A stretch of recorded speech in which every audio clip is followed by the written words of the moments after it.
Yeah, we'll start. Yeah. Hi. Hi. Welcome, everyone. Thank you all for coming here, and thanks to Jam for agreeing to come and give a talk for us.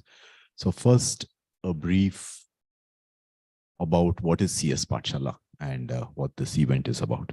So CS Pathshala is an ACM India initiative. It started in 2016. So way back in 2016, it started with the aim of introducing computational thinking in schools in India. That's the primary aim for CS Pathshala. And at that time, what was being taught was primarily office applications and a bit of basic and that. So we wanted to change all that. So that's how CS Pathshala was formed. That was the intent. And our long-term goal was that school curriculum in India should be all about computational thinking rather than just programming in Java, which is there in some schools now, or just learning about office application and paint and those kind of applications. So that's the intention with which it was started. And since then, we've reached around 400,000 students in K-12. Primarily, one of the first things we did was created a curriculum that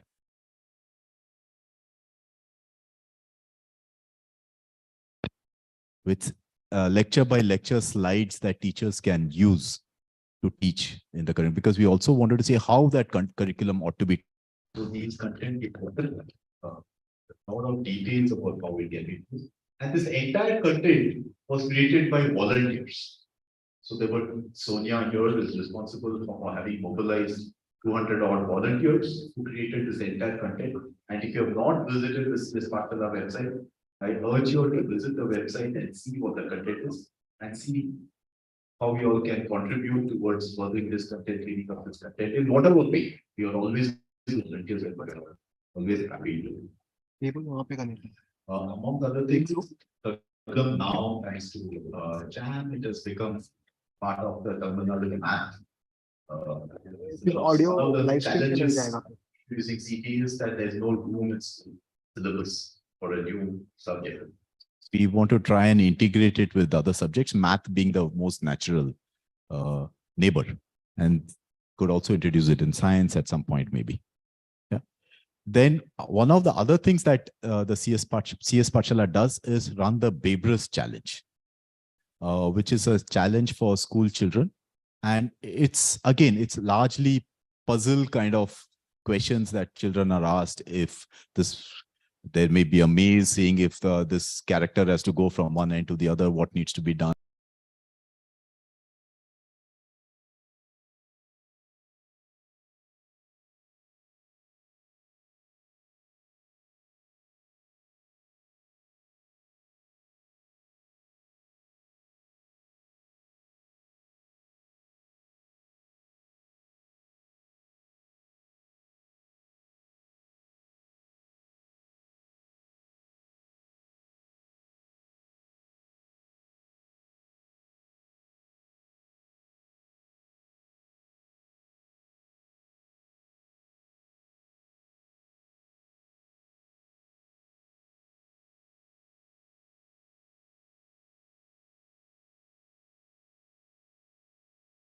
For school teachers to come and present their best practices, share their best practices with other teachers, so that you can have an exchange of ideas on what is computational thinking, how it ought to be taught, how should students be evaluated on it, whatever they think they have a bright idea and they would like to share, or how some subject was specifically taught in their school and so on. Now going ahead, we will continue to, of course, involve with schools, but we are trying to work with governments to try and make the curriculum as part of school syllabus. And we have also written a document for the National Education Policy, the computer science in school, saying what is our idea of how computational thinking should be taught in school. Primary point that we want to make is it's not just about programming, and it's not just about office applications or anything. It's about logical thinking, and it goes beyond programming, critical thinking, logical thinking, discrete math kind of content ought to be taught and not just programming. That's our basic message that we want to give through the national bodies. Yeah. So just as an aside, Cambridge University Press at some point had worked with us to write a textbook based on the CS Pathshala curriculum, and that's available now. So with that, I come to the end of the CS Pathshala part of the presentation. Yeah. So if there's anything anyone wants to ask or this thing. Yeah. So now I move on to the next role, which is to introduce Ramanujam, or Jam as we know him. He was a professor at IMSC and got his PhD from TIFR, and currently he's retired and working with the Azim Premji Institute. He's a computer science and logic interest person, so he's done a lot of work and is very accomplished, so has published a lot of papers, has all those kind of things, but that's his computer science background. But what is of relevance to this audience or this particular talk is that his work in school education. He's very interested in popularizing or teaching school content in a form that students will enjoy. That's his thing. So he's part of the Tamil Nadu Science Forum, and as part of that, there is a Tamil magazine which he's been editing. The aim of that is to try and bring science to rural children and science to children in general in a very popular form. He's been a member of a committee that drafted the National Curriculum Framework in 2005. And then he was at that time, he also chaired a focus group on teaching mathematics. So mathematics and science is where he's been contributing significantly in this thing. So we roped him in for CS Pathshala, and we are really grateful to him for agreeing to join us. He was part of the first curriculum design committee. He continues to be part of the CS Pathshala committee, and he's been program committee chair for CTIS for a couple of years. He's the one who's instrumental in making the CS Pathshala curriculum part of the Tamil Nadu math curriculum. So he's contributed to CS Pathshala in a significant number of ways, one of them being this talk to everyone on his views of what is computational thinking and what it is not. So with this, I invite Jam to take the stage and go ahead with this talk.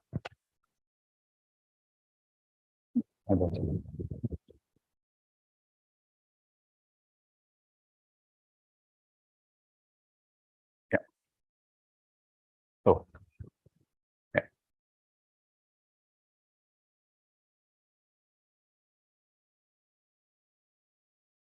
Yeah.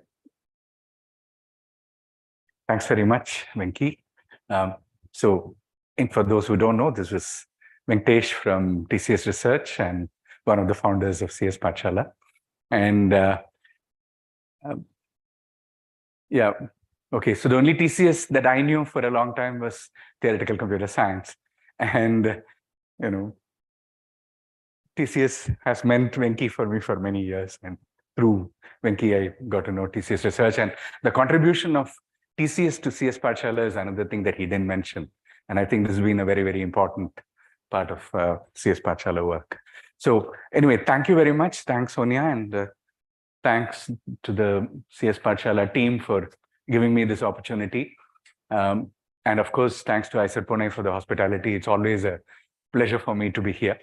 This auditorium, I know very well, and I've given talks here, and I enjoy coming here every time. Thank you very much for inviting me here. So so before I start, I want to repeat one sentence that Venki said and underline it. Venki said, I'm going to come here and talk about my views on what computational thinking is. And I think that's important. I'm not, giving the party line on computational thinking from CS Pathshala or ACM India or anybody. So I think this is very important. I think for us to ask what is this about and articulate what you think it is from whatever perspectives we can bring to it. And I think it can accommodate many, many perspectives. And I think it's important to have that debate, and it's part of that. So before I start, I also want to say that there is no particular syllabus to cover. So I've been told that I should go on until chai comes, and I will. So the only upper bound is chai. So please stop anytime. The idea is to, discuss things. So interrupt anytime, argue anytime. It's okay. I don't have to go through all the slides. So, okay. So what is computational thinking about? This is a quote that I like to present. This is in very old English. Okay. So here we should explain before proceeding that it is not our object to consider this program with reference to the actual arrangement of the data on the variables of the engine, but simply as an abstract question of the nature and number of operations required to be performed during its complete solution. Who do you think wrote this? Any guess? Anyone? No guess? This is a voice from 1843. This is a letter written by Ada Augusta Byron King, Countess of Lovelace. That emphasis is mine. And so she says this while talking about Babbage's analytical engine. And she's the world's first programmer. How many programmers are there in the audience? People who write programs, come on. Right? Any programs. Okay. Have you written a program to solve a differential equation? Have you dared to write a program to solve it? I'm sitting in ICER Pune. I was hoping more hands. Come on. She dared to write one, right? She was writing a program to solve a differential equation. And that's a program she's talking about. And then she says, look at that. It's not our object to consider this. Look at all that. It's not only about the actual arrangement of the data on the variables of the engine. Arrangement of data on the variables is not trivial. My friends in TCS should attest to that. Huge amount of our work is on that. But she says that, but simply as an abstract question of the nature and number of operations required to be performed during its complete solution, right? So she's asking you to think about computation in a way which to me is ultra modern, right? And so these are voices that we forget. So I thought it's a good quote to keep in mind. Okay, so what I want to say is in one slide is only this much, so you can walk out if you don't want to discuss this. There is a big buzz about computational thinking right now, especially in schools, with the advent of the National Education Policy 2020. And CT in school is being touted as preparation for computer science, machine learning, artificial intelligence, all the good things in life. And it comes with an emphasis on coding. Now, I feel that the way, clubbing all this together and putting coding in the same line as ML and AI and computer science and everything, I feel there is a fundamental misreading of CT, computational thinking. And if this is what we're going to do in schools, it can do significant harm to school curricula. Algorithmic thinking, I would like to say, is about devising procedures, comparing procedures, reasoning about them, and so on. And without that, and some abstract operations that we are talking about, without that, I think we would miss the major reason why we want to look at computational thinking at all.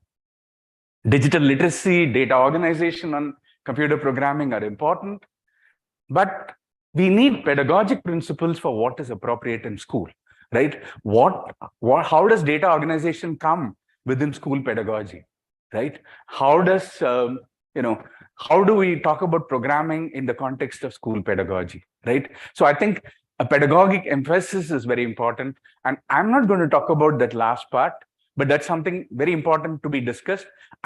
This talk, I'm going to focus only on the upper part and what is computational thinking and some clarity on that. It involves many of these things, but I just want to focus on one or two small things because it's better to focus on something and discuss that. Okay. So another, I think the tendency to label all work related to digital technology as computational thinking also needs to be resisted. And this is particularly important for schools because, digital technology is coming in a big way and it enters, and it should.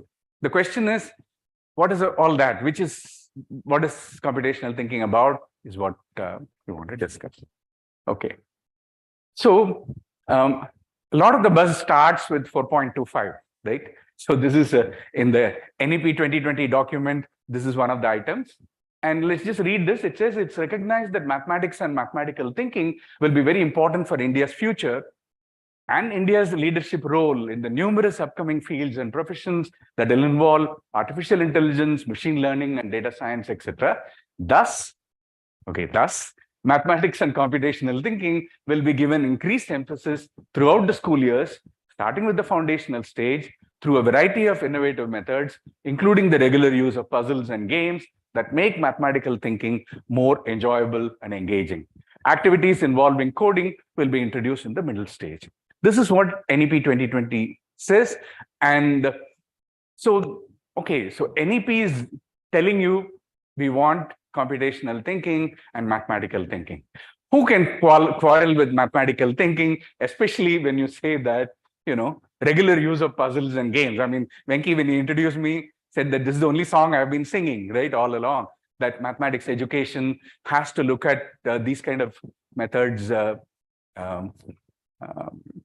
centrally, I would say. And yes, what is mathematical thinking? And that's what we want to promote. And mathematical thinking and computational thinking are very much related. So this is what. But there's a lot of other stuff.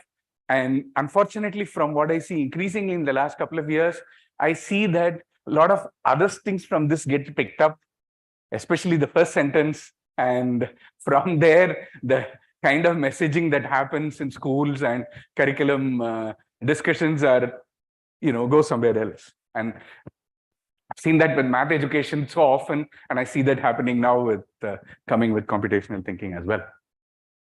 So what is computational thinking? What do we do? Anything we want to know, you go and ask Wikipedia, go to Google, ask Wikipedia, and Wikipedia tells you that computational thinking is a set of problem-solving methods that involve expressing problems and their solutions in ways that a computer could also execute. And I love that also. I don't know who thought of that, right? Now instead of saying that a computer could execute, somebody added this word also out there, and I love it. I mean, who had this thought out there, right? So so problem-solving methods and right. I mean, Halmos, one of the great mathematicians and math teachers, he says, what is mathematics really about? He goes on with, is it axioms? Is it theorems? Is it definitions? Lengthy discussion. And then he concludes with, look, all this is okay. Mathematics does need methods. It needs all this. But if there is one thing that if you ask any mathematician, I should have shown him here, he says, the very reason for the existence of a mathematician is to pose problems and solve them. So he says the very existence, right? So if there is a tenable viewpoint, according to Halmos, that mathematics is about problems and solutions. So CT definition, Wikipedia definition, is telling you it's also about problems and solutions. But what is very nice is that expressed in a way that a computer could also execute. Not only your mathematicians, right? But also computers. It's an interesting definition to think about. And Wikipedia attributes this to Janet Wing, one of the most influential figures in promoting CT in the world. In 2014, that article in the communications of the ACM, actually the quote is not entirely appropriate. It changes the text in some way, but it's interesting nevertheless. And the term itself goes back to Seymour Papert, who was trying to teach programming principles to children. And what is extremely interesting is that Papert was writing this article to say that this is a way by which children can really learn mathematics. The way you're teaching mathematics is horrible. And the way for improving math education for Seymour Papert was to introduce what today you call computational thinking. And that's the term he uses there. But one question, when you say a computer could also execute, which computer? One of these Casio, clever calculators. Android phone has got a brilliant operating system out there, right? Laptop, desktop, Cray supercomputers. What computer are we talking about? One problem with, say, this computer or that computer to children is that, well, I'm among the oldest in the room. So the computers that I saw in my undergraduate days are, you would have to go to some museums to see. I don't know which museum in India would even show you those computers, right? One thing for sure is that the children who are, studying in school today, the computers that they will see 20, 30 years from now will not be the same. So which computer are we talking about? And what do we mean by computation? Okay, I would like to take a vote. Multiplying two numbers. That's computing, right? That's computation. Yes, no? Some show of hands, please. Yes, okay, great. Solving a quadratic equation. I'll take all examples from math. I'm mostly used to that. So please bear with me. Solving a system of linear equations. Surely computation. This is the sort of thing that students struggle with. If you go and talk to students about computation, finding xy intercept of a line given a point on it and its slope or something like that, this is what is the grim struggle that for most students computation means. Finding the limit of a function, okay, these are all computation. But were these problems solutions expressed in a way that a computer could also execute? What do you think? If I take a school math textbook, these are all problems that, I'm not even asking from math textbook, I'm asking from exams, right? This is precisely what you're supposed to be doing. Are these expressed in a way that, yes? How many yeses? How many no's? Oh, lots of no's. Okay, so computational thinking, we don't mean this. By computation, we don't mean this. Then you see that we should re-examine our notion of computation. We say this is all computation. So how are you going to, find the derivative of a function? How are you going to express it in a way that a computer can execute? Otherwise, we should revise our notion. So, okay, fine. How about the following list? Find whether a limit exists or not, or whether a function is continuous at a point or not. We asked students to do this. Are these computations? I'm not asking you to compute the limit. I'm asking, find out whether it exists. I'm asking, is it continuous? Is that computation?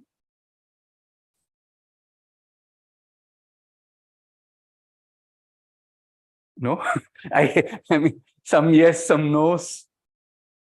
Solving a Sudoku puzzle. Yes. What about proving that sin squared theta plus cos squared theta equals 1? No. Is this a computational problem?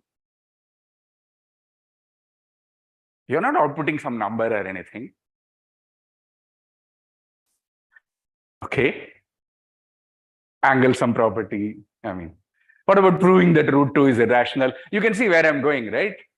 Surely. Now, if you think computers cannot do these things, you're in for a big surprise, right? Idea was to say that in a way that computers could also execute, right? If Google hasn't already done it, it will do it. Please don't worry. I have a former student who was doing some work in Google and she showed me this thing. And this is in education. And, I asked, she said, do some limit thing with it and all. And I said, okay, limit extending to 0 sin x by x. And it said 1. And I said, why? And it said, apply L'Hopital's rule.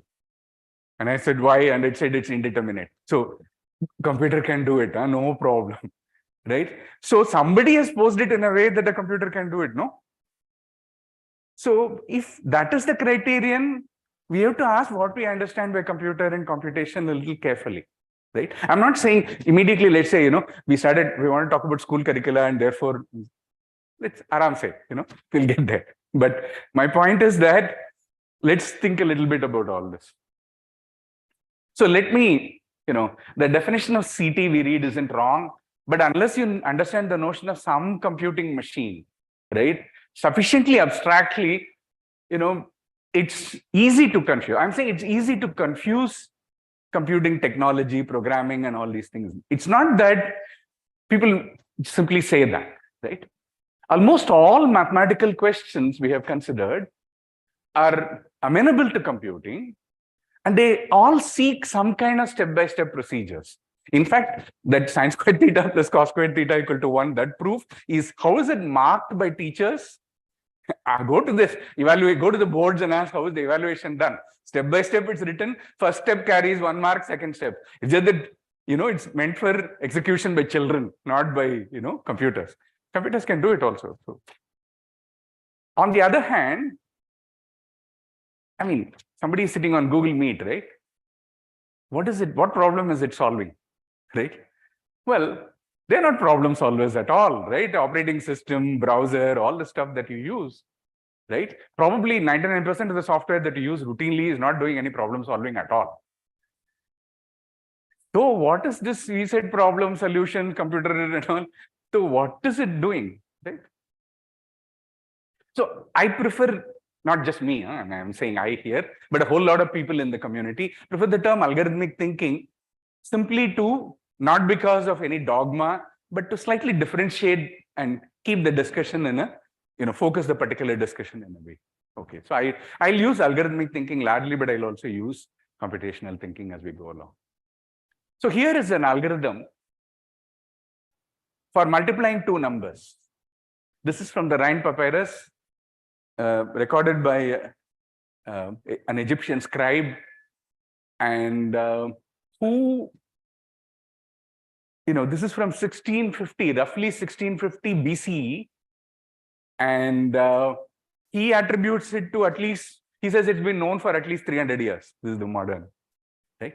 So how do you multiply two numbers? Well, we are all used to doing whatever nonsense that we do, right? I mean, okay, 352 times 438. So you do, 8 times, 16, 41, and so on. And then you learn to adjust a little here. And you don't need to. I just want, right? You do digit by digit. That is old. But the earliest recorded, this digit by digit multiplication that we learn in school, that algorithm has been known for quite a long time. Earliest recorded reference that we know is from 3rd, 4th century in CE, the Common Era. Chinese mathematicians is where we see the written records from. Brahmagupta has a lot on that particular algorithm, but this is all the Common Era, right? And this is much, much older. So how does this algorithm from antiquity go? I want to multiply two positive integers. Well, if n is 1, no, it's okay. No, don't bother. I'm sorry, I won't use it. You don't need to do it. If n equal to 1, return a. Simple. If n is even, divide n by 2 and double a. Right? Halve n and multiply by a. Twice a. If n is odd, what you do is you do the same thing, but you know that there is an additional factor a, and you do. The important difference is that the standard one that you do in school, but by the way, there is a very nice lattice representation of that by Brahmagupta, which is even better. But the big difference between these two is that this is iterative, that is recursive. You see that it's recursive, right? I want to multiply n by a, n and a, and you are reducing it to the problem where one of them is reducing and the other one is in fact becoming bigger, right? It's a recursive algorithm. And okay, so this is a beautiful algorithm. It breaks the difficult task of general multiplication into 4 simpler operations. Here, you break it all up into two simple operations. One is single digit multiplication and the other is addition. It's assumed that you know addition. Single digit multiplication, what do? In early times, they use clay tablets. Babylonians use clay tablets. Chinese use bamboo. In India, it was oral. You memorize. For thousands of years in India, children have been sitting and memorizing these things, right? So that is your single digit multiplication. Addition, you're supposed to know, right? That's how it was understood. Here, the simpler operations are determining parity, right? You should be able to say whether it's even or odd. That's important.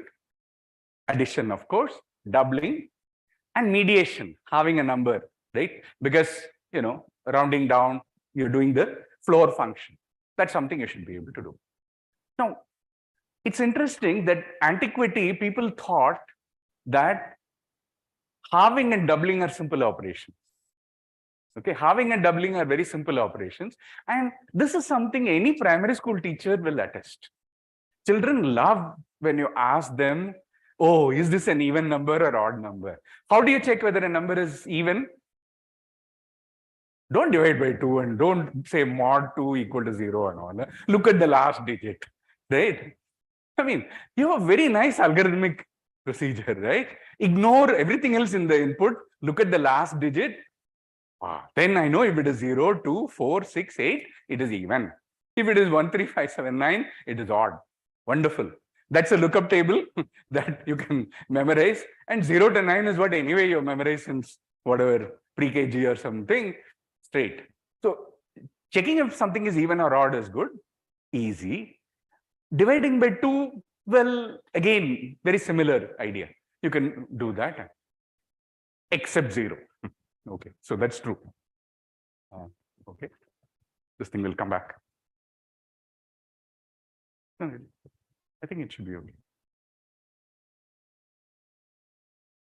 Yeah. So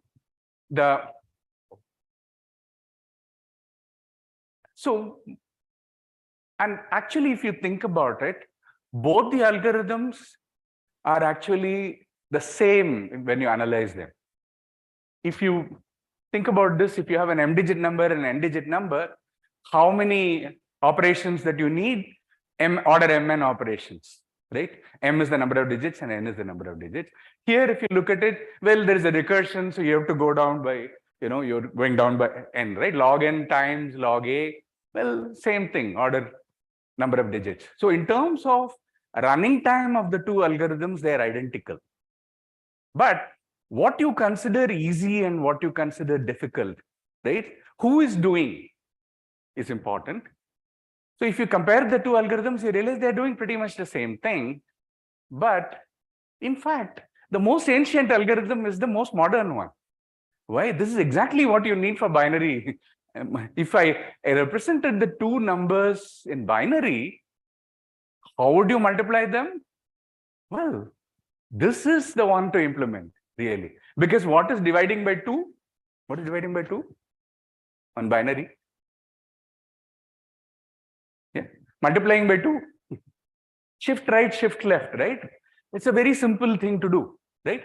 Now, what is very interesting is that they thought, people thought that this is actually the easiest for human beings to do, right? Somewhere along the way, actually, this one is mainly due to Fibonacci. It comes from, as far as I know, from Brahmagupta to the Arab mathematicians to the Europeans, and Fibonacci popularized this way of doing multiplication, and European schools took it up, and this is a way we do it. Now, which is easier? I think for a school teacher, it is good to think about what is easier for your child to do, right?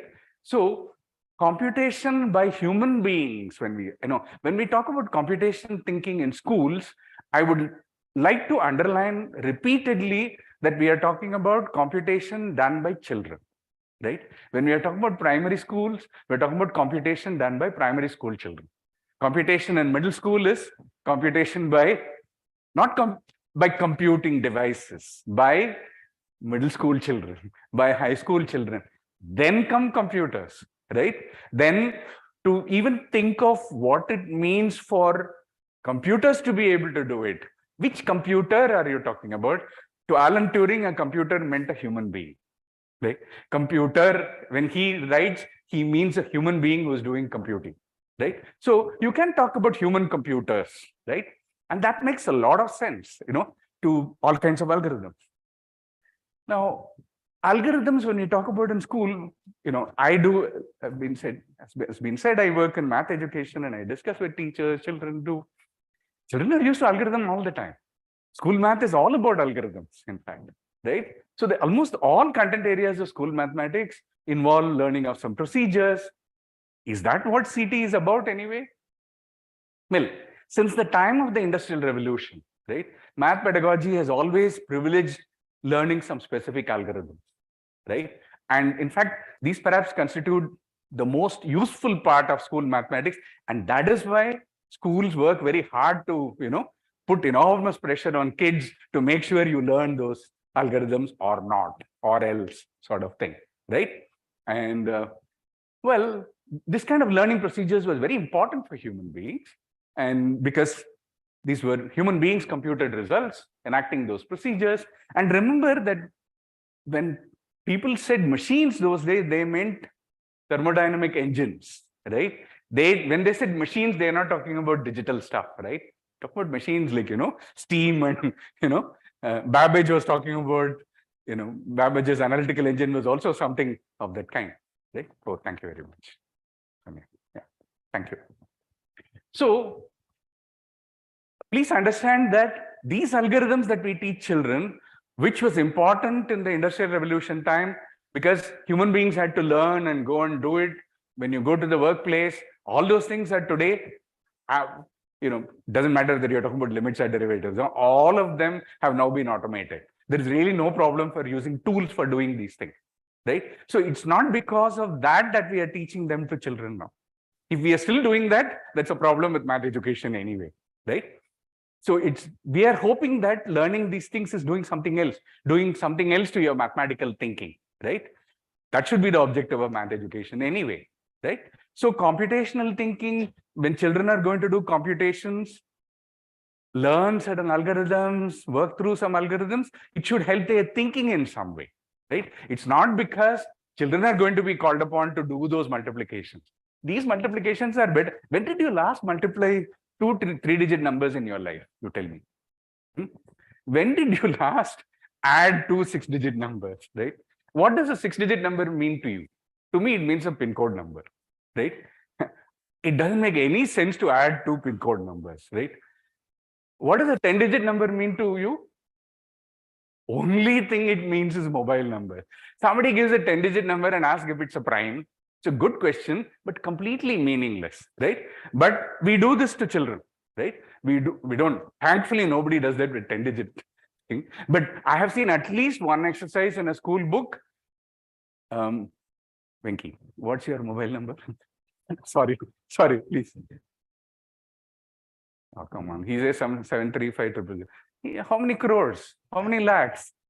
Right?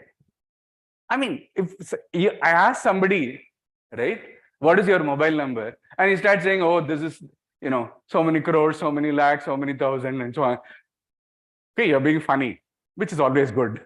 But that's about all it is, right? But don't worry, go and look. And I guarantee you school books where there are exercises where some number is given and write it in crores, lakhs, put comma in the right place, right? Okay. So this is the point I'm making. These things, some things that are left, you should, it's about meaning, right? If you do this and there is no meaning to what you are doing and you can't compare 2 multiplication procedures, that is a problem. Being able to do multiplication in 2 different ways, division in 2 different ways, right? Oh, that liberates you from one particular procedure that you are learning, right? It is not the procedure that is important. It is reasoning about procedures that's important. So the procedures themselves date back to older times, right? And as I said, let me have already gone, made this point, right? So very important. And I think this is very important when we talk about schools, right? A procedure that was devised for automation may not necessarily be the right procedure for a human being, right? So procedures are very important for computation. Procedural thinking is very important for computation. But we must, just because something is used in computer, just because it's important for, I don't know, machine learning, artificial intelligence and all, it doesn't mean anything, right? At that point, what? Okay, I think I've already made this point and I'm belaboring it. But here are three. There are three equations to solve, right? Now, there is a standard procedure for solving any such thing, right? Open brackets, group all the x terms, push all the constants to the right, divide, you will get your x. In fact, that's the best algorithm you can think of, but that works for anything.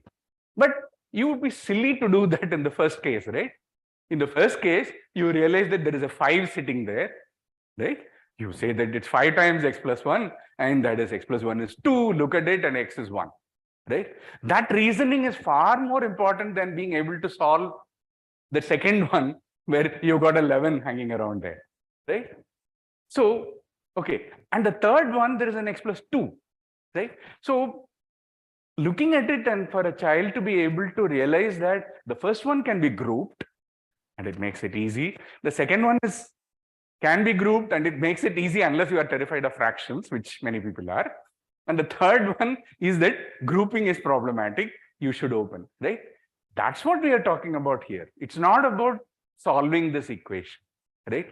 So here, the reasoning that goes on is the important aspect of what we would call mathematical thinking, introducing algebra, and so on, right? Now, the most efficient strategy may not be the standard algorithm in general. What is the most efficient strategy? The one that is quickest. Or remember, again, I'm talking about efficient for whom? For children, right? This is again my underlining, right? What is the one that I said? The first one, I had certain steps to apply, right? But it was very easy in that sense, once you know what we are talking about in terms of grouping and so on. So what is the measure that you should use? The one with the fewest number of steps? The one that avoids the use of fractions? You know, if we are in middle school, I would say all procedures that avoid fractions are wonderful, right? Or even keep fractions, but where you don't have to convert to decimals, right? Now, when you do Gaussian elimination, when you solve systems of linear equations, right? Now, I've done this exercise with students many times, and this is actually an assignment problem that I give to undergraduate students. That you do linear equations, and I can set up the equations in such a way that if you actually apply Gaussian elimination, and every time use calculator, and because calculator works with decimals, use the decimal representation and do. Finally, you get horrible answers like 500.32, and you just use fractions, which is how the Chinese did it. The Chinese method, you keep postponing. You carry the fractions around. Many of them cancel out. And in the end, you get lovely whole numbers. And this is the exact solution. So the calculator is giving you an approximate solution. But if you follow the ancient Chinese method, you will get exact answers. Because it's subject to numerics, right? Now, of course, I'm making a different point here to say that whatever is easy and natural for you to do is the important thing, right? And the one that the solver likes the best, yeah. Yeah.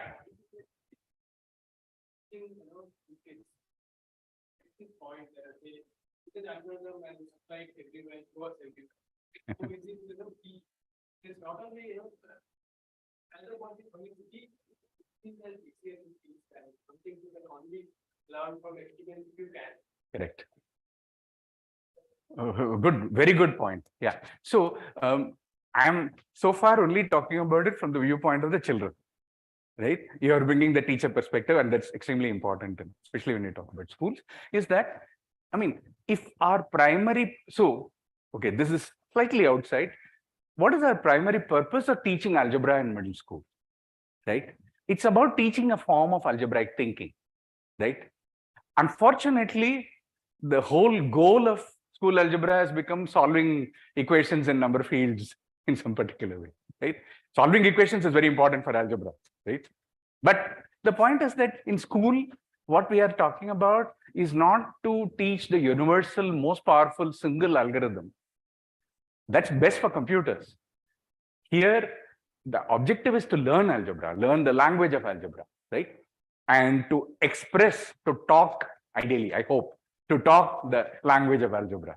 For that, grouping is very important, right? What in thinking in expressions is important, right? And getting used to that. So I'm saying if we shift the focus towards learning expressions, like the expression language of algebra, and learn the meaning of equality, I think, we realize that, okay, these, exercises like solve this equation are vehicles towards that, right? So the emphasis is the problem, and that we do need to shift. That we need to shift anyway, independent of this example.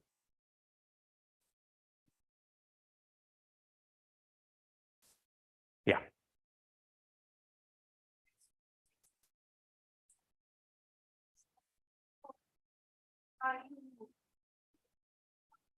What she said.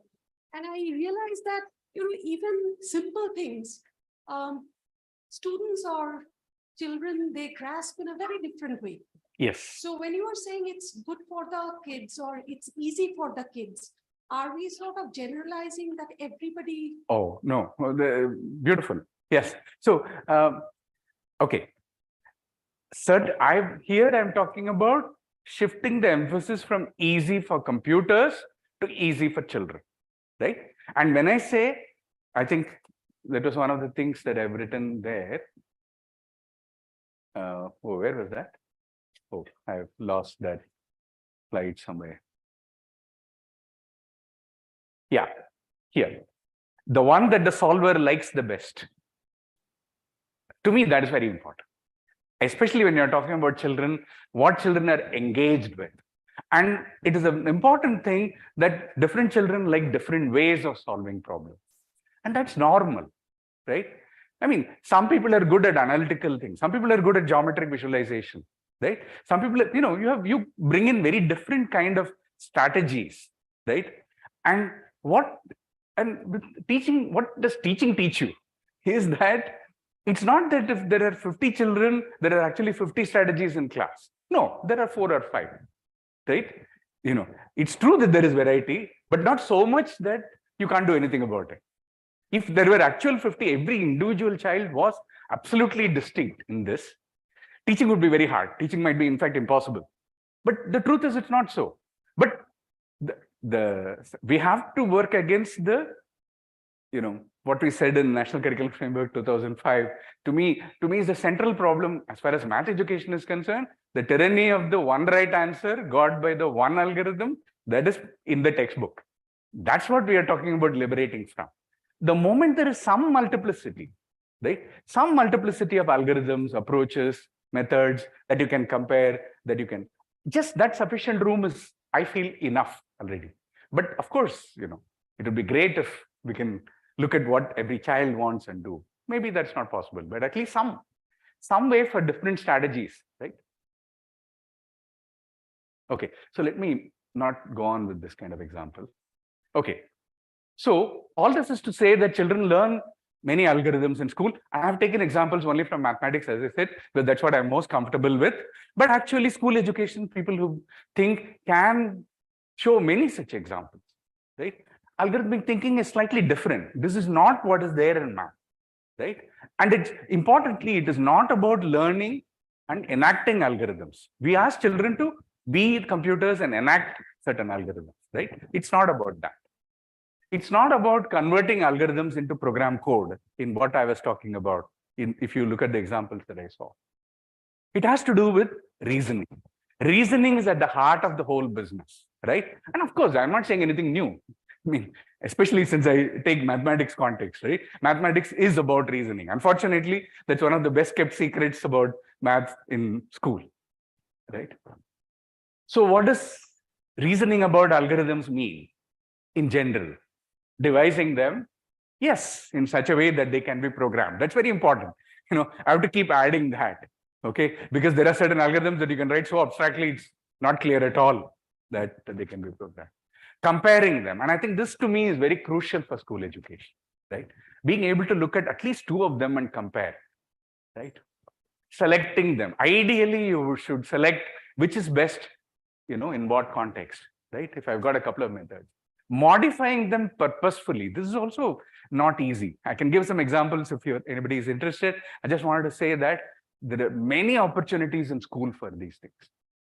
Understand how data arrangement can speed up procedures. Now, this is a very important part of, I don't know whether to call it mathematical thinking or computational thinking, right? To me, it's computing that brought this insight. Maybe to others, because the way data is presented, right? Like I talked about the 2x plus 1 plus 3x plus 1 equals 10. Arranging it in such a way that it's easy for you to compute, right? It's there all along. But there is a growing religion, as I said, that says everything is CT, right? So we have to say what CT isn't, right? Certainly that simply use of digital technological tools does not automatically qualify whatever is being done as CT, right? This is something fundamental that we should. Children using mobile apps are not necessarily doing any CT, right? I've seen many discussions where you say that, oh yeah, computational thinking should be brought to school. What children using apps? My 3-year-old daughter does this and 7-year-old son does this and so on. That has nothing to do with this, right? I mean, that way I can take example of child labor in Telangana that I've seen, small, little children with nimble fingers, working on carpets and doing. Children have nimble fingers. Any technology you give them, nimble fingers will use. That's not a problem, right? There's nothing to do with computational thinking. And children enacting sorting algorithms or any other, algorithm from the textbook and doing it and showing how the result comes may not consciously be thinking at all. That is a problem, right? And so that is not what it is.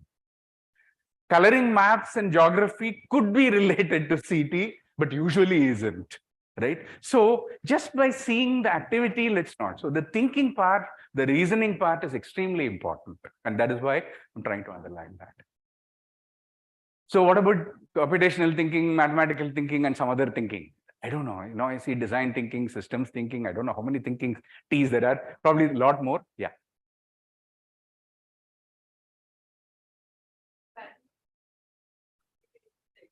This is the slide, right?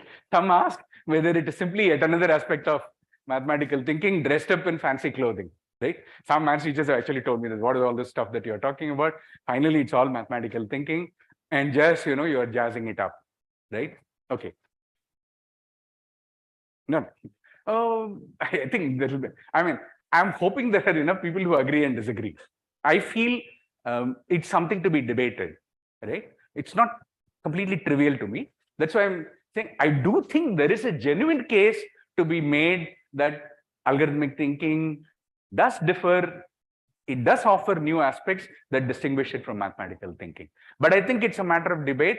It's not a 10-mark question, right? It's at least a 20-mark question. Yeah. So yes, of course, complexity. Complexity, yeah, very much. So complexity very much, I would say, is, is part of mathematics, right? Mathematicians should realize that complexity theory is mathematics, right? So, yeah. Correct. No, yeah, we can take it up, but that's why I said. Now, notions like iteration, recursion, reduction, optimization, data structuring, all arise from mathematics. There is no question at all. But the emphasis on constructive procedure and reasoning about the procedure characterizes computational thinking. And I think that's sufficient to distinguish it. Let me put it that way. I'm not sure it's necessary to. I think there is a case. There are enough. There is a growing literature. People are debating these things. I would say that, for the purposes of school curriculum, yes. I think, as I said, even more reasoning about procedures characterizes computational thinking. And there are also other strands closely related, but it would yet be useful to keep them separate. Like, for instance, numerical methods, right? Much of mathematics, computing real and complex numbers, working in these spaces where analytical solutions are not possible and you do need to resort to numerical techniques, numerical methods. And in fact, somebody gave me a very strong critique of CS Pathshala saying that, what are you guys promoting, right? Real numbers are not anywhere. How are you going to talk to schools with this? This is not. Numerical analysis, if you say nothing about numerical analysis, how can you be doing computational thinking? So it's a serious critique. That's why I said it's related. but I think it's useful to keep them separate. Let me put it simply. I'm saying it's useful. I'm not saying it's necessary or not giving theoretical arguments. Another very critical one is statistical inference, right? Aggregating information from data using sampling, right? Statistical techniques are important and integral part of mathematics, and the kind of computational thinking that we talk about doesn't address issues of that kind, especially now with all the buzz about data science and all that. This is there, something to be thought about. But I would say there is a tenable case that, especially when you talk about computational thinking in schools, which is our topic of discussion, it's good to keep them separate. So at least at the school level, what is being talked of as algorithmic thinking is really different from these paradigms, and it's worth keeping them separate. So here is another quote that I like, and this is from Wolfram, and the paper itself is called How to Teach Computational Thinking, where he says, often it's, what is CT about? So he says, often it's about inventing an algorithm or inventing a heuristic. How can one tell if there are really more craters near the poles of the moon? What's a good way to identify a crater from an image anyway? It's the analog of things like this that are at the core of making progress in basically every computational X field. Yes, once the algorithm or heuristic is invented, it's up to the computer to execute it. But inventing it is typically first and foremost about understanding what is wanted in a clear and structured enough way that it can be made computational. Unfortunately, that last sentence is obvious to people who do formal methods, do a lot of, computer science. It's very hard to communicate this thing. So Wolfram is talking about something that actually, in my opinion, requires a whole lot of knowledge of computer science to interpret what he's saying. But the point is, somewhere what he's saying is very true, and the example he takes is fantastic, in my opinion, right? I mean, you look at that, somebody tells you that, there are craters near the poles of the moon. I mean, I hope you have looked through a telescope and looked at craters of the moon. You do see them. You actually see those craters, right? Now, from an image, how can you tell, right? So the moment you have asked that question, the moment you start thinking about these things, you are coming up with computational technique. That thought process, that thinking is what he's talking about as computational thinking. And there's, of course, a big, long way to go from there to algorithms, programs, and so on. But like that, he says, somewhere if we can get to the heart of the matter and specify it in a way that it becomes easier to write programs, right? That's what it's about. And well, Janet Wing's original 2006 article, where she gives this characteristics: decomposition of problems into subproblems, pattern recognition or data representation, generalization, abstraction, and following and devising algorithms. These are the characteristics of what computational thinking about, according to Janet Wing. And as I said, this has been hugely influential in promoting computational thinking, especially in school curricula in many parts of the world. Now, how do we translate these into curricular themes? Now this is the party line as far as CS Pathshala is concerned, that at least the way we have interpreted it is systematic listing and counting. Looking at, when I say curricular themes, I'm talking about school curricula here. I'm really not talking about undergraduate level. It's very different, not higher secondary level either. But I think there is a case to be made that if you're talking about school, at least up to secondary school, look at opportunities for computational thinking. I think these are things that come up very naturally. And I'll give you some examples of these. Iterative patterns and processes, data organization and information processing, discrete mathematical modeling. Now, mathematical modeling as such anyway is, something our school curriculum very sadly doesn't engage with. And I remember after National Curriculum Framework 2005, there was a big push to have mathematical modeling in school education. Big thing, CBSE said, no way will this happen. And finally, NCERT compromised and it was placed into the appendix.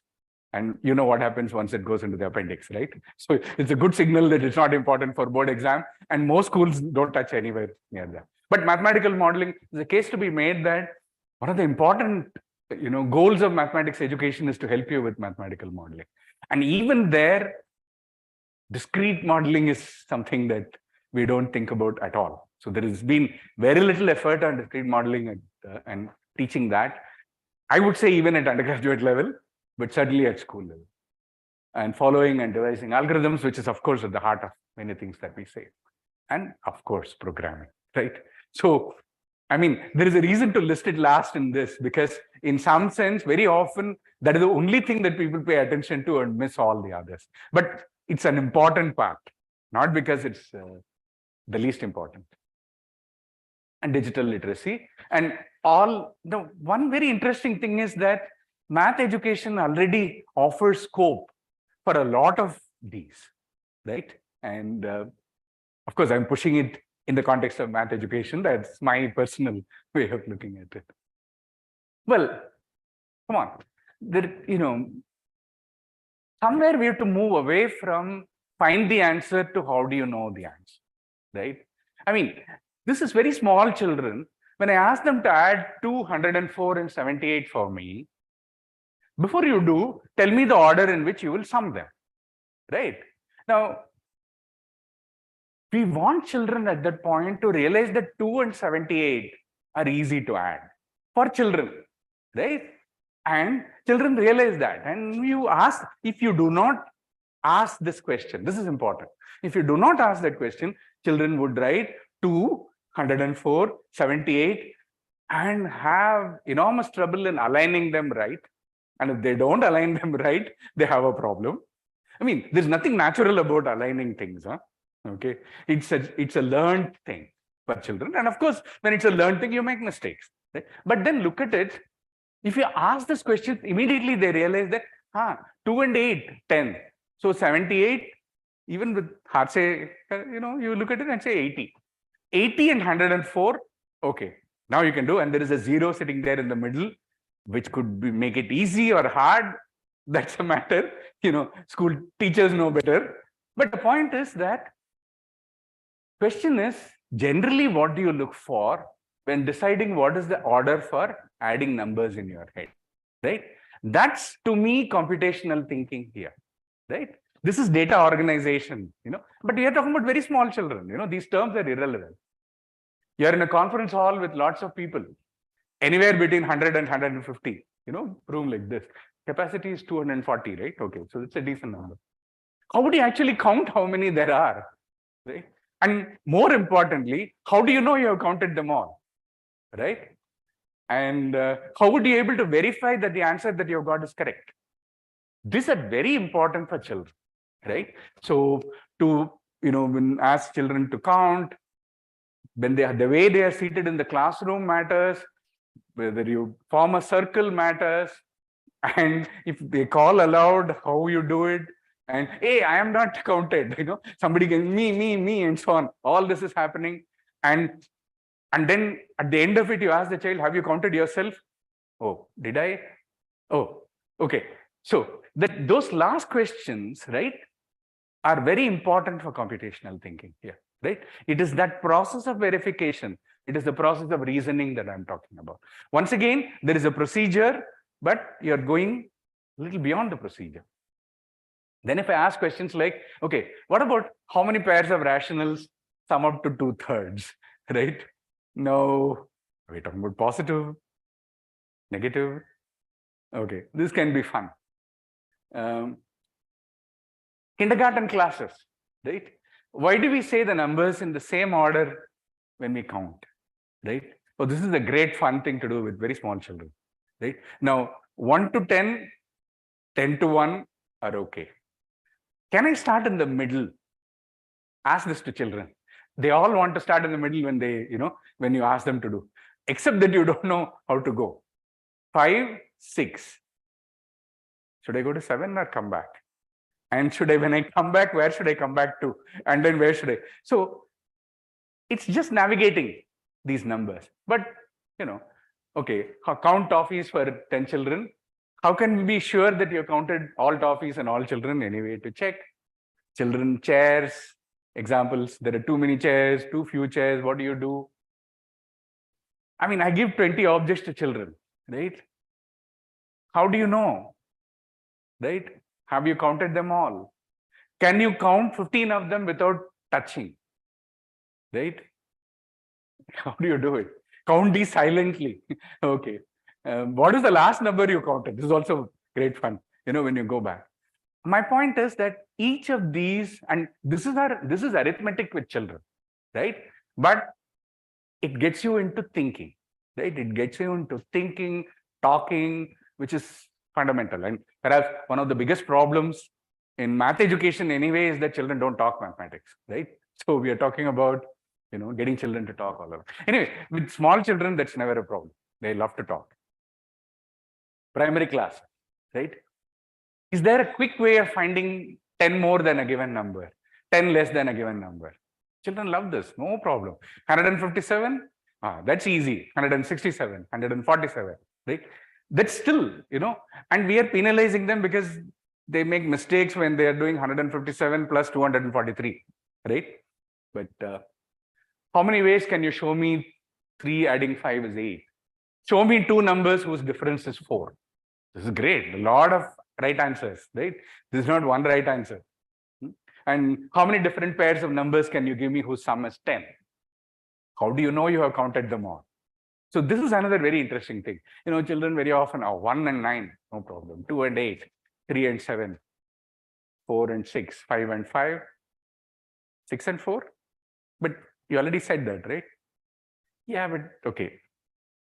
And then what is termination condition here, right? How do you, when do you stop? Have you got, right? So with small children, my point is that these opportunities are all seeds. I'm saying seeds of computational thinking, right? Because if you look at many of these things, you are applying precisely the guidelines and principles that we were talking about. So, and of course, this changes the classroom in fundamental ways, right? I rounded a number to the nearest 10 and got 340. What could I have started with? Again, this is no one right answer to this, right? Maybe I had 339, I had 342, whatever, but not 326, right? Okay, that reasoning is, and product of 2 numbers is 40. What numbers could have given me this product? Well, and so on. Okay, this is my favorite example picked up from somewhere. I think this is again maybe some NCERT book, I don't know. Okay, so village, I think it was Goa, I don't remember. Okay. So some 61 families are Marathi speaking, 13 speak Kannada, 12 speak only Hindi, 8 are Tamilian, 5 are Gujarati, and there is one lone Bengali family. Now, how can you represent this information? Now, one table, of course, but that's a boring, right? What about something like this? Suppose we use one flag for each, family, a color representing some linguistic group. How do you depict this information? That's very nice for kids because they love to draw flags and color and all that, and you can do. But this, okay, this was supposed to be 100. Okay, so I already screwed up. Okay, 100 flags here, 10 by 10, right? So, yeah. Now, the point is, this is correct with respect to the numerics, right? But, yeah, it's completely useless, right? Can you find that lone Bengali family anywhere here? Okay. Now you can, right? Because you have ordered those flags in some particular way, right? And then you can see those 61 Marathi-speaking families, right? 6 rows plus 1 blue there. Very nice, right? So how is it that a slightly different arrangement suddenly gives you enormous amount of information for you? And this is very important. We are talking about information for you. Information for him may be different. This also, and well, this is my lousy drawing, right? But still it's, you can see that the point is that the relative sizes, you get a pretty good indication by. So rather than saying draw bar charts and draw pie charts and so on, right? If we talk about different ways of representing information, different ways of organizing information, that's more fun, more engaging, and anyway what we want to teach, right? Data organization, regrouping and reorganizing to ease processing is the fundamental idea that we want, right? packing bags for travels. I mean, this is something that, we've done as activities with children, arranging items on shelves, packing items. They're all everyday examples of such organization. Packing is also very nice because there is a planning involved, right? Planning retrieval, right? And okay, let me not go down this. There are many such examples that you can take from everyday life that actually help you. Now, in general, have you thought about visualization of information? How much does representation matter? The number line is a wonderful representation that children learn, right? I mean, in fact, it's a very, very powerful representation that you learn at a very early age. But it's always to what purpose, right? And here is another quote from Stephen Wolfram. He says, in practice, probably this concept to learn is just that everything, whether it's text, images, networks, user interfaces, whatever, can be represented in computational form. The fact that there is like a universal language of representation, right, is something, well, computer science teaches you. I think he says it's one of the important lessons that computer science can teach. Here is a problem, okay? So I've just drawn something. There's no question yet, right? Okay, so here, what have I done?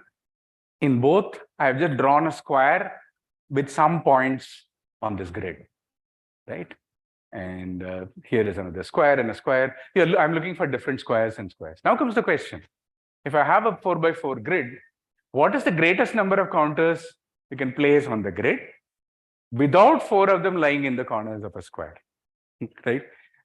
Weber's challenge is about thinking in such terms, right? So, and for children, when they're asking, they're looking at various ways in which they can do it. Now you're saying, oh, how do I do it without their forming? Now, how do you solve a problem like this? The kind of reasoning that happens. Here are some shapes, right? How are these shapes even generated, right? Well, how is this done? It's basically shaped smaller and smaller inside, right? What I do is I start with a square, join the midpoints. New shape comes up, join the midpoints. Repeat the process until you cannot, right? And you can start with any straight line shape, right? So, and you can make your own shapes, right? You can start with any shape. So look at the outermost shape, join the midpoints, you get another, join the midpoints, you get another, you get beautiful ones, and everyone will get different things. That is the important point. You have your own shape that you can boast about. And these are iterative processes with beautiful patterns. You can learn, you can do a lot. And my favorite example, rangolis, columns, right? And this is literally on the street in Tamil Nadu that you find, right? And okay, let me not go down that. How do you even describe such things, right? And okay, so I'm going to run through a few examples. This is especially, of course, these were intended for largely primary school teachers, middle school teachers, for engagement in their classroom, right? So for instance, number of dresses that you can wear using 2 shorts and 3 shirts. The number is not important. Depicting them, listing them, counting that you've got them all is important, right? That's really what you want to do with children. This is all there in CS Pathshala curriculum. And middle school, for instance, you can take the same thing, and my point is that you can lift it up, right? Which is where a lot more possibilities are there. And you can also go for different levels of abstraction. In the first, you are talking about something concrete and depicting them. And in the second, you are taking more abstract, problems, letters, ordering them. It's already abstract because words and letters without meaning, right? Because you're just, manipulating them.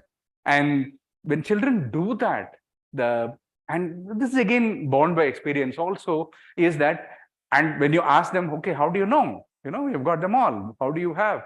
So that listing and counting becomes very important for them. Iterative patterns and processes, I already showed some examples, but that's probably middle school. But in junior school, already there is like a lot of things I've already told you with arithmetic. GCD is a wonderful thing. And I've just talked about these columns, but algebraic expressions, actually depicting them in tree form is something very interesting and enjoyable, and coming up with different expressions, not to solve anything, right? Take an expression, modify it, right? Take it the same thing where wherever addition comes, you make, come with multiplication, and wherever you see multiplication, you exchange. What is that? Very different stuff. A times B plus C is very different from A plus B times C, right? Maybe obvious to you, but for children learning the language of algebra, these are very different. And how do you see that it's different? Visual representations of them in different ways help them get used to the language, right? I mean, expression languages that computer science gives are wonderful, actually, for children to learn. And information processing, I have already given some examples. The analyzing tables, and well, especially tables. I think tables are good enough. And here's Venki was referring to the Tamil Nadu experience. For us, railway timetables or bus timetables that we were using in the textbook, that turned out to be wonderful because children could relate to them, and from one railway timetable, to figure out how many trains pass through the station here at any particular point of time during some time interval, which is not there, but you can actually estimate and calculate. All that was very interesting for them, right? And also to ask, okay, now supposing a new train is introduced, how will you modify this table? Not easy, and fun exercise, and they really enjoyed doing these things. And when it comes to designing and using, devising and using algorithms, with small children, there are lots of possibilities like this, right? You lay out a map and you want to find out what is the easiest way to get in, right? And middle school, well, writing instructions for multiplying 2 3-digit or 4-digit numbers is really great fun. It's one thing to do it yourself, another is to tell somebody else to do it, right? And telling somebody else to do it in a very precise way so that that person doesn't make any mistake. Because very often children, when they start doing it, he did it wrong. Not that I told him in a wrong way, right? Whatever I said was right. And no, but you have to argue, no, it's not true. Let's see. And okay. So, okay. And discrete models, maybe I'll skip these examples. And so this is all to say that there are lots and lots of examples. CS Pathshala curriculum takes some of them. We haven't explored all the way, but this goes off, So, okay, why should we bother at all with understanding algorithms? For leadership, when AI, ML, and data science, so that all our students become good at coding. Choose whatever your answer is. But I think understanding algorithms is going to be a very important thing for the 21st century. Okay, so I like to, as I said, I would say that reasoning about algorithms is important for modern living, right? Understanding the nature of algorithms is very important. Nature of data is very important for modern living, though I have not talked about that. Let me end with showing this book by Cathy O'Neill, where she talks about weapons of math destruction, right? And now, it's not something that you agree with or not. I'm saying these are voices to listen to, right? Algorithms are increasingly running our lives. I'm now going away from school curriculum. I'm saying that, when I say modern living, I mean, where should computing agents be used? Why? Are there personal, social, and political contexts where the use of computing agents is undesirable? These are things that we want democratic societies to decide, right? How is education going to contribute to all of that? Who decides where we should use algorithms and how? Mathematics education has a very important agenda. I'm saying math here because I'm used to writing that, but I mean school education, right? So in general, helping us to understand the world. That includes not only climate change, which I think is extremely important for children to understand, but also what algorithms are and how they impact our lives. Of course, I'm not saying go and start preaching to school children about how algorithms impact our lives. They can see something, right? But to develop maturity, to develop thinking, critical thinking, which is all supposed to be central in education, algorithms are here as well to think about, to reflect on. But for that, you need to understand algorithms, not just something that you understand at the university level, but that in a way that grows with you, that contributes to your maturity, so that you have a scientific and reasoned way of, this is not, fear and, either hype or fear, but it's about understanding things, right? Okay. Thank you. So thank you very much for.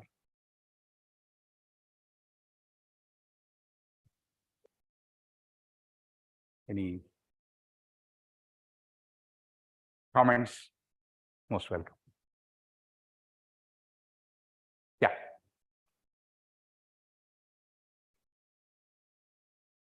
Sir, in the arrangement of flags example. So if that's implemented in the education system, and you ask the students to describe the flags in different way. Describe what? Arrange the Flags. flags in different way. Arrange Yeah. the flags in different way. How do you rank students? One kid can rank arrange it in 10 different ways. Another can arrange it in 2 different. How will you rank them if that's implemented in the education system? How do you rank the arrangements? Yes, sir. So how For do the children? How do you mark them? Like how do you mark Assess. them? Yeah. Okay. Oh, well, I'm used to hearing this from school teachers. So, okay. So, see, one major problem about all educational reform. In fact, where do all educational reforms go to die? At the altar of assessment, right? Many things that we don't do simply because we don't know how to conduct, not assessments, conduct written exams modeled after board exams, right? See, when you're talking about a bunch of children, I don't even know it's important to rank them. I hope we don't rank them, right? What is the big deal in saying, you are first and you are second in this, right? If we can actually produce for a problem 4 different solutions and get everybody to appreciate Venkatesh's solution as opposed to Maria's solution, as opposed to Manikanda's solution, that would be wonderful, right? Because today, these 4 have got an opportunity to be appreciated. Very likely tomorrow, your solution will be appreciated by the others, right? That is probably where we need to go. Board exams mass examinations are different. We do need mass examination, right?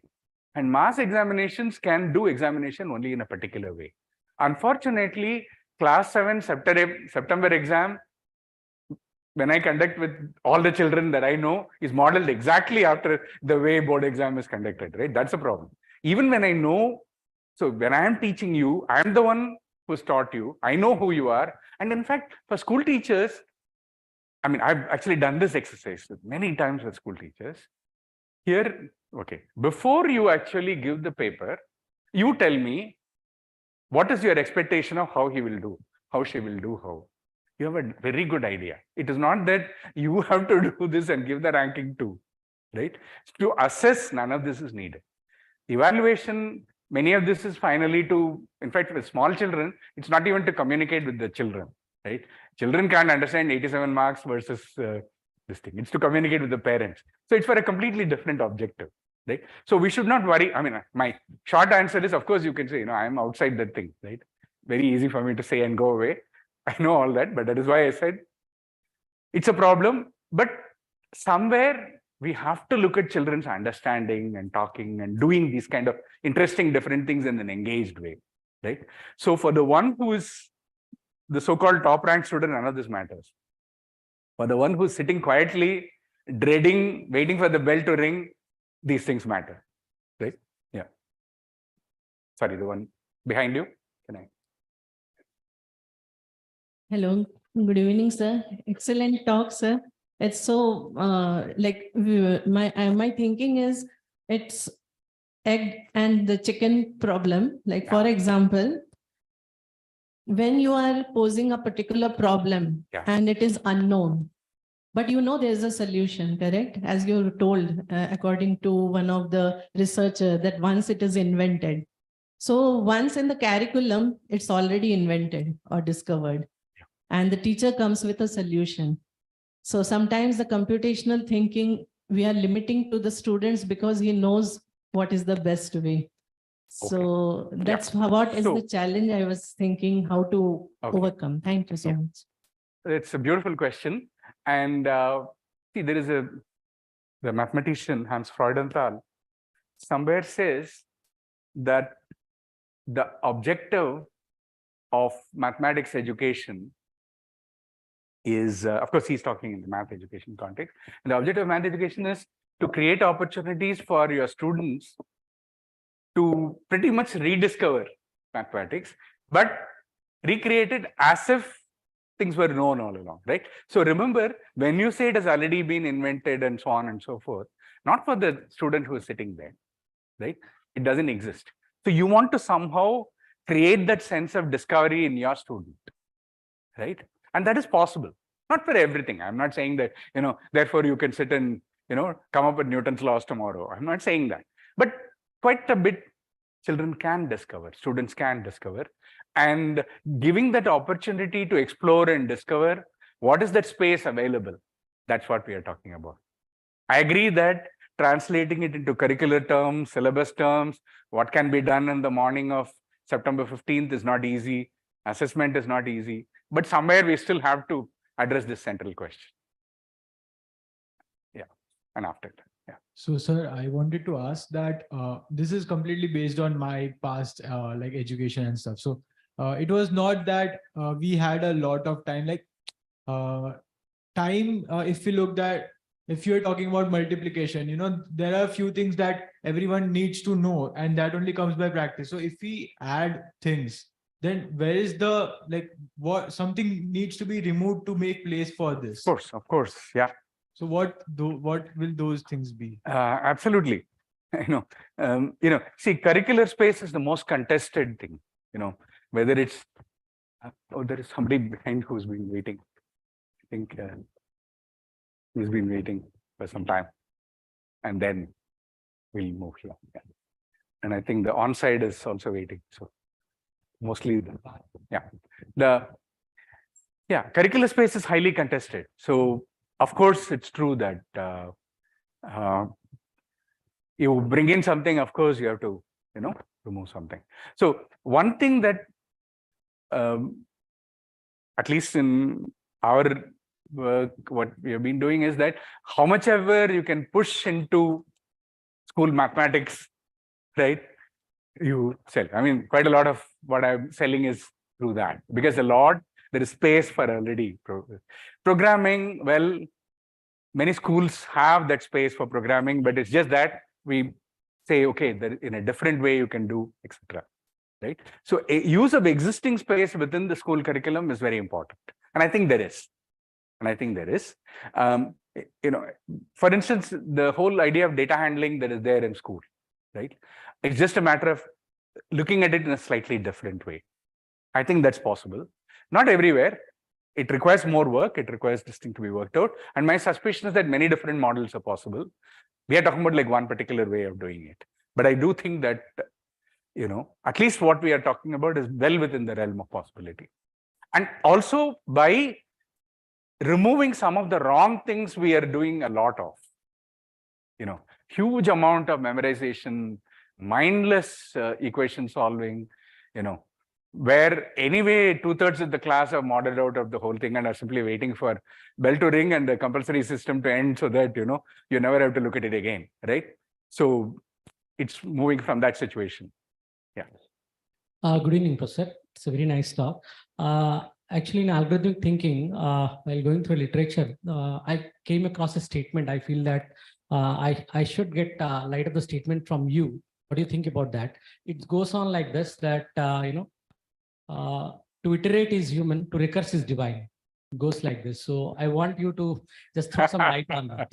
Well, I think it's all human enough for us to do, right? I mean, I love recursion, so, but that's a way of expressing your preference for it or fondness for it, I would say. But certainly I would say the message is that recursive procedures and recursive thinking is something very important and can be brought in school. I would agree with it totally. It's just that you don't have to sell it in that form. The terminology is not important. The experience is important. The educational experience in class is finally the most important thing. So bring in all kinds of fancy stuff in a way that alienates children is a worry, right? But all this is, something we can do, I would say. Yeah. I think somebody here, yeah. And I think someone here also. Anybody else there? Sorry, it's taking longer. Chai is waiting, right? So, okay. Yeah. Evening, sir. It was an amazing presentation from you. My question is, in fact, I wanted to ask your opinion on holistic approach to computational thinking, whether it should be an elementary step or a terminal step. All through. Certainly not terminal, right? See, all aspects, I hope that whenever somebody has X thinking, Y thinking, and so on, they're not talking about any terminal steps, right? So these are all means towards, influencing thought in some way. Thought, speech, discussion, critique, all that is finally what education is about, right? So certainly, I would say it's something that it's not an end in any way at all, right? Yeah, short answer. But thank you, sir. Yeah, somebody here.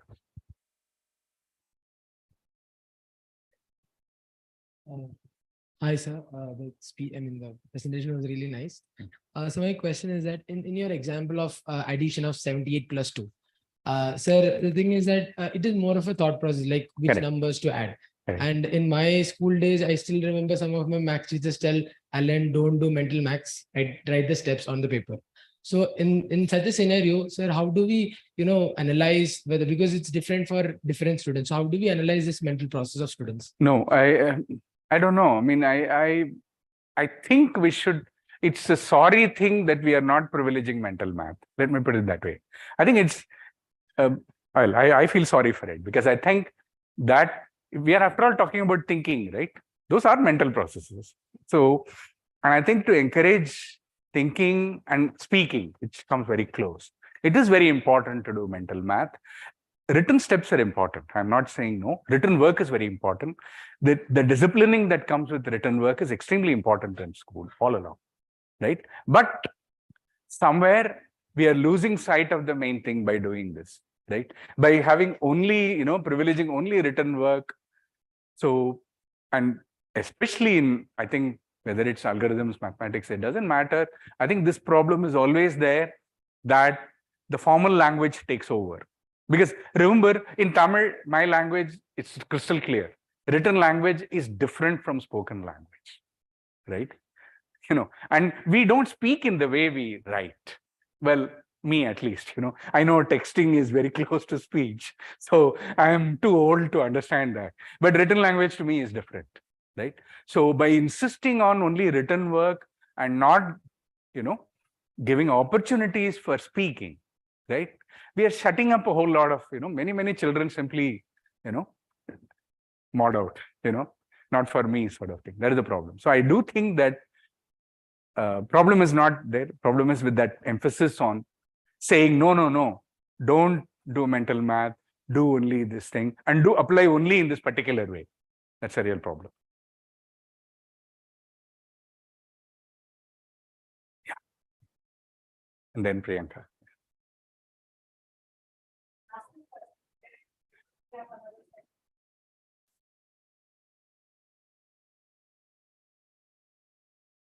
Good evening, sir. First of all, thanks a lot for clarifying a lot of doubts. Thank you. My question is, I closely work with school students, teachers, and young adults also. So they usually practice a lot computational thinking in the classroom using CS Pathshala curriculum or whatever existing curriculum we do have in computational thinking. Now, many teachers used to ask me, what is the next level of computational thinking? My students are able to solve Sudoku, so what? My students are able to create algorithm. Now, what is next level? Right. So I want to give certain examples or case studies through which our students can practice real world problem solving. So can you please highlight some examples through which they can take it to the next level? Well,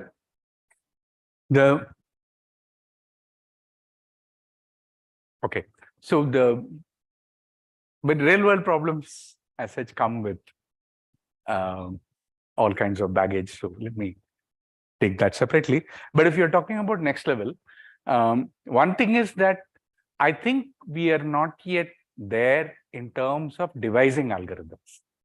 This is one important thing, because almost in all I don't know about your effort, I have to find out more, and I'm sure there are. And a whole lot of it is about learning algorithms. This is what I think we're all doing. When it comes to children devising procedures, you're not even scratching the surface, I think a lot more is possible. Lot more is possible. And when it comes to comparing different solutions, not coming up with a solution, but coming up with multiple solutions and arguing why mine is better than yours, or etc., we are very far from that. In fact, I would say that right now in CS Pathshala, what we are doing and so on, we are doing some amount of computational thinking, but we are not touching these yet. So we have a lot more work to do on that. So that's what I would say. In terms of school, I think, a lot of internal discussions. Assessment is one thing that where we have a complete lack of clarity on in whatever we have been doing, in a way that fits in with school curricula and, like he pointed out, with existing culture of schools, offering, educational opportunities, assessment actually showing what is actually going on in the classroom, right? Because it's very difficult to actually see what strategies are actually being used by children, map them, and understand them in terms of whatever objectives that you had, right? I'm afraid I think we are still in, and when I say we are in good company. I'm not talking about just us. I mean, I can see, similar efforts are in the rest of the world where computational thinking in schools people are doing. It's very early stages. So I would not put too much pressure on it right now, because point is to understand what we are doing, expand, get some more, depth to what we are doing before we pressurize it with, usually exams and, assessment put enormous pressure on what you do. So I think, so anyway, so I'm not quite answering your this thing. The transition to real world problems is very difficult. Mathematics has always had this problem. Science, science education is very old, right? But when you're working with school children and want to address real world problems using the science that you do, it's difficult. It's not easy. And the point is to resist very easy answers, right? Then we can get into very superficial things saying, oh, we've done that and so on. So I would say not yet. At least that's mine. Yeah. So a quick question, Professor. I really enjoyed the talk. One of the best things I felt was this separation from mathematical thinking to algorithmic thinking, because the NEP is always talking about mathematical thinking and computational thinking in just one breath, I feel. So I just had a question. Do you think, and I mean, I can understand we have a lot of mathematicians in the room and you are looking at it from the mathematics lens only. But when I look at computational thinking also, I think analyzing poetry, for instance, is also computational thinking, right? So what do you think the government should move away from mathematics and treat computational thinking as a subject in its own right? Because that makes more sense, right? Okay, so I can only give a personal answer to this. I've been also looking at many of these things, and I've been reading, and I've been seeing people working in these things. In my worry is more about when we take examples like what I like that kind of analysis. I've seen that, but I'm terrified that, as it is, aesthetics and humanities are getting more and more undervalued in our schools, right? I don't want anything to interfere with the teaching of poetry in terms of aesthetics and, the humanizing part of education, right? I'm not saying you should. I know exactly what you're saying. I think it's very good. But I'm worried that if we start talking about these things, that focus, which is much, probably a lot more is needed there, may get taken. Similarly, science, right? Opportunities in science for computational thinking are wonderful. Again, terrified to promote any such thing, because as it is, not enough experiments are happening in school. I want children to work with wood and metal and soil and water, right? How many schools do children do that, right? As it is, there's so little of that. Like somebody said, right, anything else coming in may take you away from the central focus. So it's because of that. Whereas on the other hand, math education as it exists can greatly benefit from all this, right? I'm not saying the other things cannot. I do think there is a case to be made for computational thinking across the curriculum, There are I'm not good saying across the opportunities. curriculum. I'm saying as a standalone subject. No, I'm just saying, so again, as a standalone subject, the problem is that it will be taken as a syllabus unit in a particular way, as you know, as well as I do, I know that that, the danger of how schools and how they do. So it's not because it cannot be done. Again, and as I said, I do think there is a case to be made for all these, but I would say with care because of the, experience with our system, one should be very careful about promoting that. So in terms of promoting computational thinking and these things, we need to, I would say, be a bit wary about where it can go, right? Because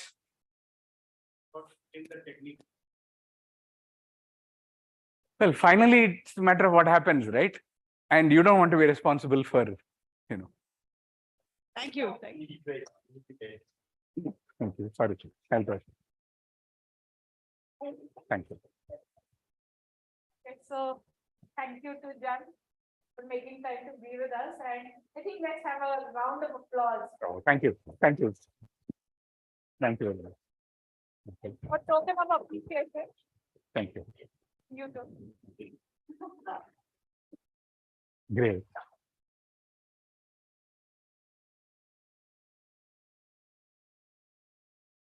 So do join us for tea outside and come back because the PICC couldn't have put in a lot of effort in organizing an entertainment program.